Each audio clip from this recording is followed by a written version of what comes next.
Bwana, leo nimekuletea machache na historia ya Mheshimiwa Jokate Alban Mwegelo.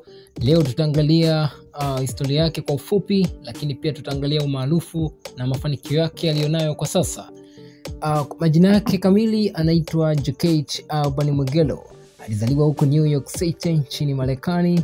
Mnamo mwaka 2006 Jokate alifanikiwa kushika nafasi ya pili katika shindano la Miss Tanzania akiwa na mwanadada Wema Sepetu. Vile vile Jokate amewahi kuwa mtangazaji, mwimbaji na mwigizaji, lakini pia afisa mtendaji mkuu wa kampuni yake ya Kidoti Company.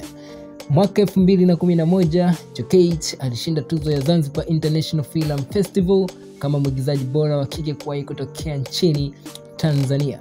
Mwaka 2017 Jokate aliingia katika jarida la Forbes kama kijana wa kike mwenye mafanikio makubwa akiwa chini ya umri wa miaka 30 barani Afrika. Mnamo mwezi Julai mwaka 2018, Rais wa awamu ya 5 Dr. John Joseph Pombe Magufuli alimteua rasmi Jokate Mwegelo kuwa mkuu wa wilaya ya Kisarawe. Na baadaye Rais Dr. Samia Suluhu Hassan alimteua Jokate kuwa mkuu wa wilaya ya Temeke jijini Dar es Salaam na baadaye kumteua kuwa mkuu wa wilaya ya Korogwe.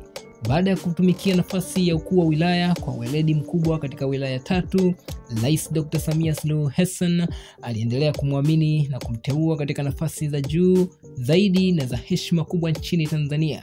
Jokate amekuwa katibu mkuu wa UWT Tanzania na sasa ndiye katibu mkuu wa Jumuiya ya Vijana wa Chama cha Mapinduzi UVCCM Taifa. Mpaka kesho jina la Jokate limeendelea kuwa ni jina kubwa linalopendwa na mamilioni ya watu duniani, na kurasa zake za mitandao ya kijamii zina wafuasi wengi hususan Instagram, na zaidi sasa ya wafuasi milioni 9. Unaweza kuona jinsi gani Jokate alivyo na nguvu kubwa ya ushawishi. Mimi ni Musa Bigambo, msemaji mkuu wa Mheshimiwa Jokate Alban Mwegelo.